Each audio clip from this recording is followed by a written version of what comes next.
Haleluya, mtu wa Mungu popote pale ulipo, na kusalimu katika jina la Bwana wetu na mkombozi wetu Yesu Kristo.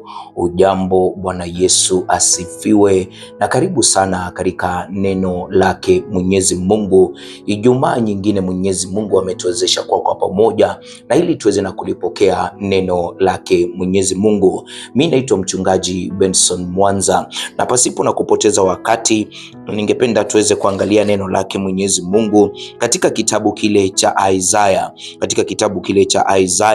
na ni 26 na ule mstari wa 3. Isaya 26 na ule mstari wa 3, na Biblia inasema hivi: utamlinda yeye ambaye moyo wake umekutegemea katika amani kamilifu, kwa kuwa anakutumaini. Utamlinda yeye ambaye moyo wake umekutegemea katika amani kamilifu, kwa kuwa anakutumaini. Baba, ni asante kwa ili neno lako, ni asante kwa kuzungumza nasi Baba, na hata ili neno lako siku ya leo, na ambalo litakuwa la mwelekeo kwetu, ambalo litakuwa la kutuhimiza, litakuwa la kuturekebisha, la kutukemea, na zaidi la kutupa maarifa, na tuweze na kukujua zaidi, tuweze na kukufahamu zaidi, na zaidi tuendelee na kukutumainia. Mfalme mkuu na mtakatifu, naomba kwamba Roho wako Mtakatifu, msaidizi wetu uliyetuachia, atalifunua ili neno kulingana na hitaji la kila mmoja wetu. Jitukuze Baba na ujitwalie sifa, katika jina la Bwana wetu na mkombozi wetu Yesu Kristo naomba na kuamini, amen. Hili ni neno lake Mwenyezi Mungu, na ni neno na ambalo linadhihirisha au linaonyesha mojawapo ya dhihirisho kwamba unamtumainia Mungu na unamtegemea Mungu. Na ndiyo maana ujumbe nimeupa kichwa: je, unamtumainia Mungu? Je, unamtumainia Mungu? Isaya 26 mstari wa 3 inakuwa inafunua jinsi nimekuambia, dhihirisho tosha, ishara kwamba huyu ni mtu anayemtegemea na kumtumainia Mungu, na hivyo yule mtu na ambaye amemtegemea na kumtumainia Mungu, na ambaye ameweka akili zake kwake Mwenyezi Mungu, Biblia inatuambia utamlinda yeye ambaye moyo wake umekutegemea katika amani kamilifu, kwa kuwa anakutumainia. Kwa sababu gani? Ukiangalia pale utapata ya kwamba wakati huyu mtu mbona ako na amani? Kwa sababu huwa ajisumbui na lolote lile. Si hata Biblia inatuambia vile, usijisumbue kwa lolote lile, lakini kwa kusali, kuomba na kumshukuru Mungu mjuze haja za moyo wako. Na hivyo mtu anayemtumainia Mungu, mtu anayemtegemea Mungu, dhihirisho kwamba anamtumainia na Mungu na kumtegemea Mungu ni amani aliyo nayo. Amani ya Bwana ipitao fahamu za wanadamu inahifadhi moyo wake, inahifadhi na akili zake. Ndio maana utapata mtu anapitia jambo nzito katika maisha, au tunapitia sisi wote jambo fulani, lakini utapata mtu fulani na ambaye ametulia, ambaye asumbuki. Na hapo ndipo mtu asiyeelewa atamwambia wewe aujali, wewe ni mtu don't care. Lakini si mtu don't care, ni mtu na ambaye amemtegemea Mungu, ni mtu na ambaye moyo wake umemtegemea Mungu katika amani kamilifu. Mungu atamlinda kwa kuwa yeye anamtumainia. Bwana Yesu asifiwe. Na hebu angalia hapa, unapoangalia katika hichi kifungu utapata kwamba lile neno ambalo nalizungumzia zaidi hapa, akili yake, akili ya mtu. Angalia kwa lugha ya Kiebrania ni neno yetser,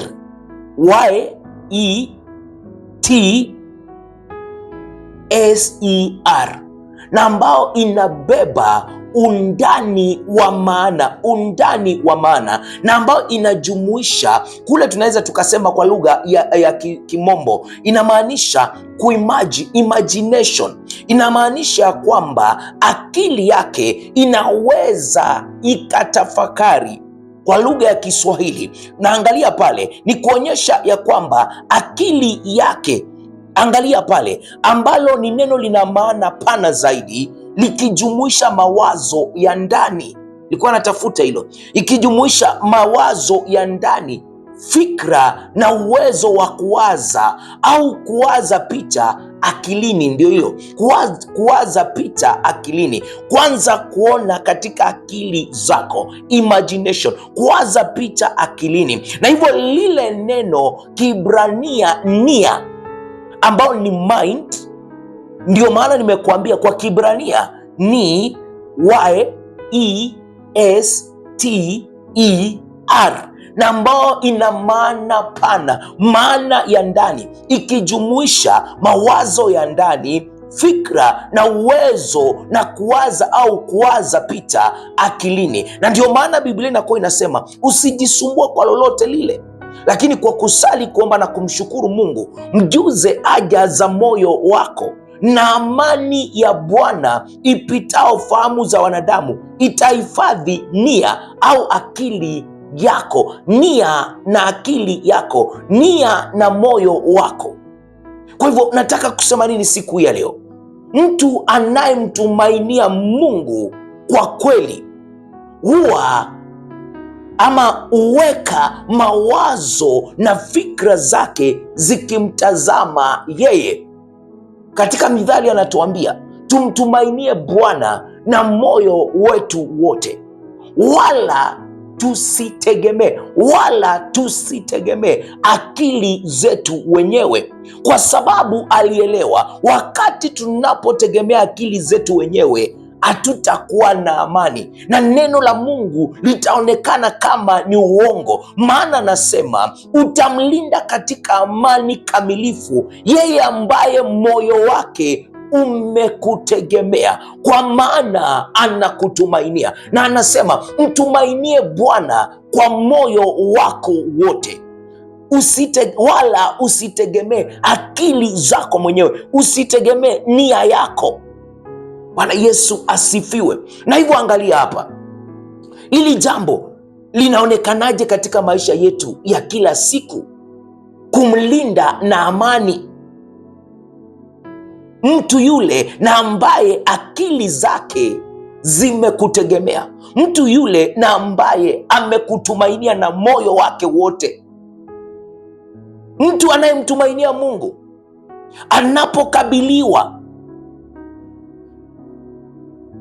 anapokabiliwa na ugonjwa, anapokabiliwa na tatizo lolote, aruhusu mawazo yake kutawaliwa na hofu, wala kufikiria mabaya yatakayoweza na kutokea. Na ndio maana ule mstari katika Wafilipi inakuja chochote kile inakuja kwamba usijisumbue kwa lolote lile. Na katika Yohana, Yesu Kristo akizungumza katika Yohana 14 mstari wa 1, Biblia inakuwa inasema msifadhaike mioyoni mwenu. Mafadhaiko ni kumaanisha hakuna amani. Mafadhaiko ni kumaanisha hakuna utulivu, unahangaika, unajisumbua. Na Mungu anamlinda na amani kamilifu yeye ambaye moyo wake unamtegemea, kwa maana anakutumaini.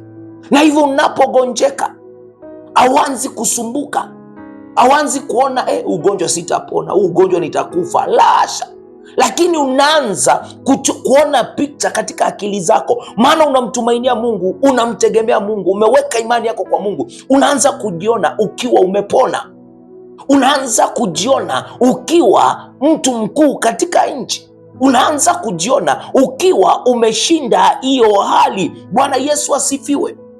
Kwa hivyo huyo mtu ataona jambo mbaya likimtukia, licha ya kwamba ako katikati ya changamoto fulani.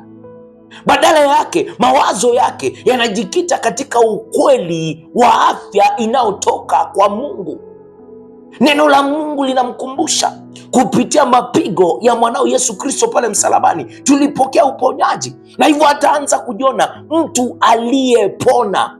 Anajenga picha iliyo wazi moyoni mwake ya kuwa amepona kabisa, ana nguvu, ana afya njema, amejaa furaha, na anajiona akicheza kwa nguvu na uchangamfu.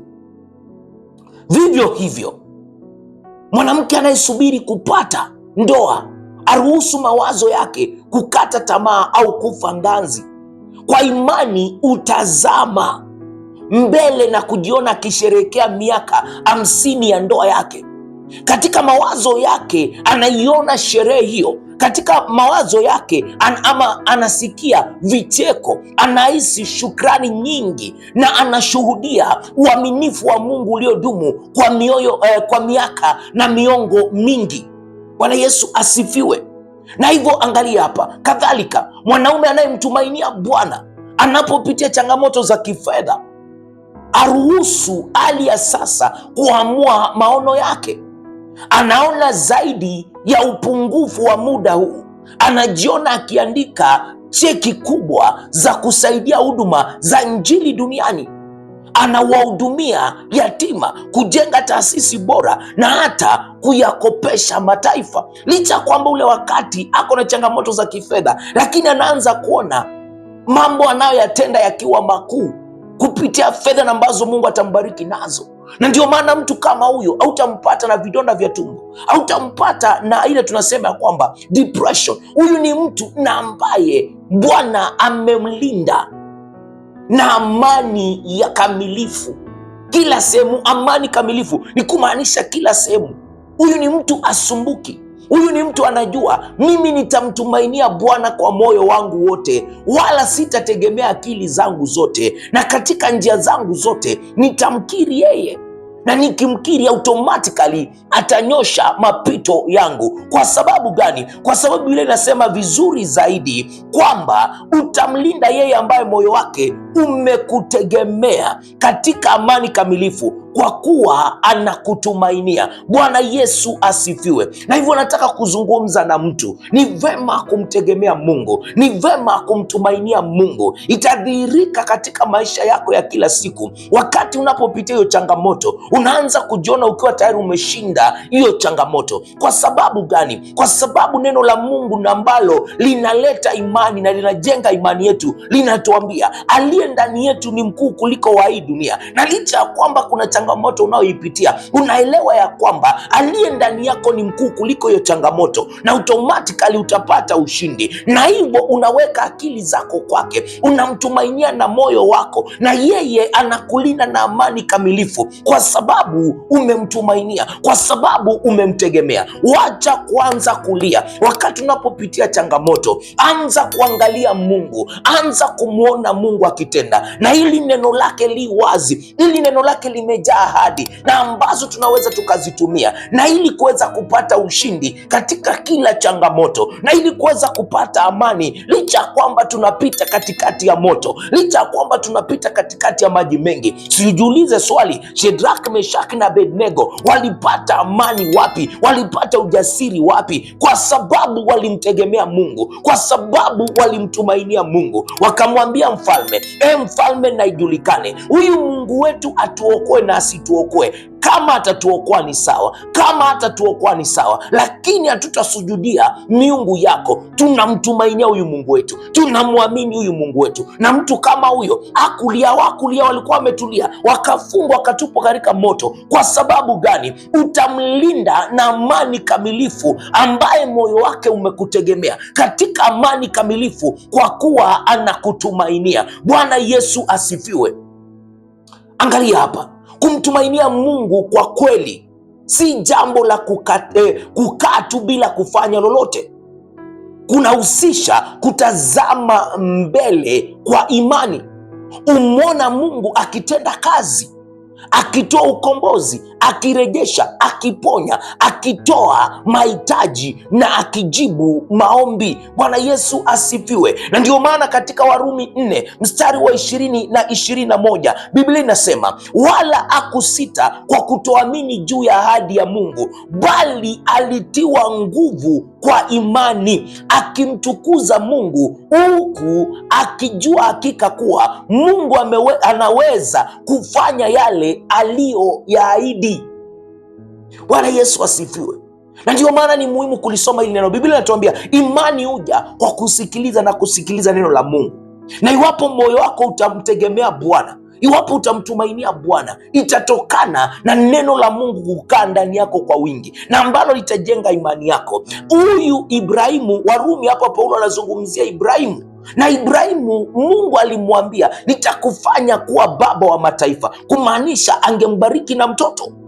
Na hivyo licha ya kwamba hapa Warumi anasema wala hakusita kwa kutoamini juu ya ahadi ya Mungu. Sijui nini Mungu alichokuahidi, hicho kitadumishwa na wewe kuamini, na wewe kumtumainia Mungu, na wewe kuelewa kile Mungu amesema ni kweli na hawezi akabadilika. Anasema wala hakusita kwa kutoamini juu ya ahadi ya Mungu, bali alitiwa nguvu kwa imani, akimtukuza Mungu, huku hakika akijua ya kuwa Mungu aweza kufanya yale aliyoyaahidi. Mungu si mwanadamu. Iwapo anasema duniani mnao dhiki, lakini usife moyo, kwa sababu tayari nimeushinda ulimwengu, na nikiwa nimeshinda ulimwengu, mimi niko ndani yako, mimi niko upande wako. Na iwapo Bwana yuko upande wako, ni nani anaweza kuwa kinyume na wewe? Si anasema ya kwamba sisi tu zaidi ya washindi, sisi we are more than conquerors. Bwana Yesu asifiwe. Angalia nikimalizia na Wafilipi 4:8, hatimaye ndugu zangu, mambo yote yaliyo ya kweli, yote yaliyo staha, yote yaliyo ya haki, yote yaliyo safi, yote yenye kupendeza, yote yenye sifa njema, ikiwemo wema wote, ikiwepo sifa nzuri yoyote, yatafakarini hayo. Hapa Paulo anazungumza hili kanisa la Wafilipi, na analiambia nyinyi kazi yenu kutafakari yaliyo mema, kutafakari yaliyo mazuri, kutafakari ukuu wa Mungu, maana yaliyo mema, yaliyo mazuri yanatokana na Mungu. Bwana Yesu asifiwe. Anawaambia hivyo, anawaambia msiruhusu fikra za kuona mkiwa mmeanguka ziingie ndani yetu. Msiruhusu fikra, maana umegonjeka uanze kujiona ukiwa umekufa. Usiruhusu, maana umefutwa kazi. Usiruhusu fikra ziwe zinakuonyesha huo ndio mwisho wako, ukate tamaa. Lasha, anasema mambo yaliyo mazuri. Ukiwa umefutwa kazi, anza kujiona ukiwa na biashara kubwa, anza kujiona ukiwa na kazi nyingine nzuri, acha kujiona, anza kujiona ukiwa mtu mkuu katika hii nchi. Kwa sababu gani? Kwa sababu Biblia inatuambia vizuri, utamlinda yeye ambaye moyo wake umekutegemea katika amani kamilifu, kwa kuwa anakutumainia. Namalizia na kusema hivi, mtu wa Mungu, kumtumainia Mungu kwa kweli si jambo la kukaa tu bila kufanya lolote. Kunatazama mbele kwa imani, tunaangalia mbele kwa imani.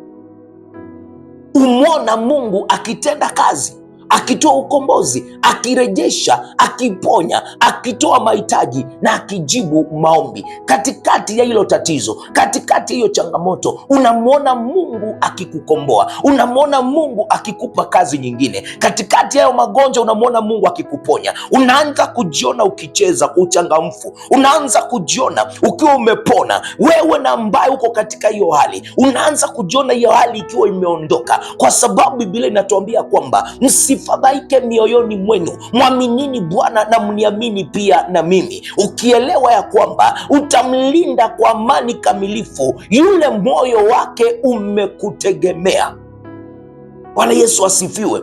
Katika amani kamilifu utamlinda kwa sababu anakutumainia. Sichague siku ya leo kuweka moyo wako kwa Bwana, kumtegemea Mungu na moyo wako wote, na wala usitegemea akili zako, na katika njia zako zote mkiri yeye, naye atanyosha mapito yako. Baba, ni asante kwa kunena nasi siku ya leo kupitia hili neno lako.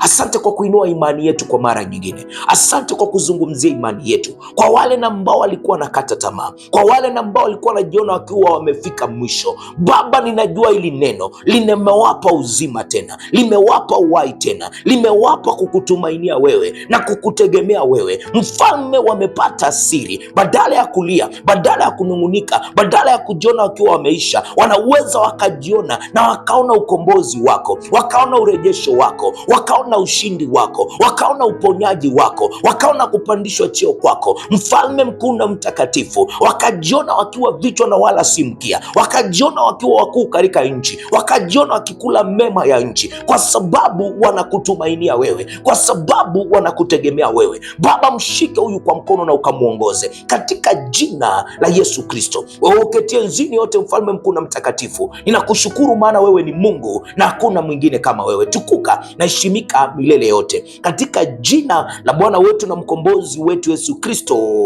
naomba na kuamini, amen. Limekuwa neno la kutuhimiza siku ya leo. Usiruhusu chochote kile kikuweke chini, maana Mungu atamlinda yeye ambaye moyo wake umemtegemea katika amani kamilifu, kwa kuwa anamtumainia. Unataka amani kamilifu? Mtumainie Bwana, mtegemee Bwana katika lolote lile unalolitenda. Usiruhusu mafadhaiko, mwamini Mungu na mwamini pia na Kristo, na amani ya Bwana ipitao fahamu za wanadamu itakuhifadhi katikati ya hizo changamoto. Naitwa mchungaji Benson Mwanza. Unaweza ukamtolea Mungu sadaka zako kwa 0792593648,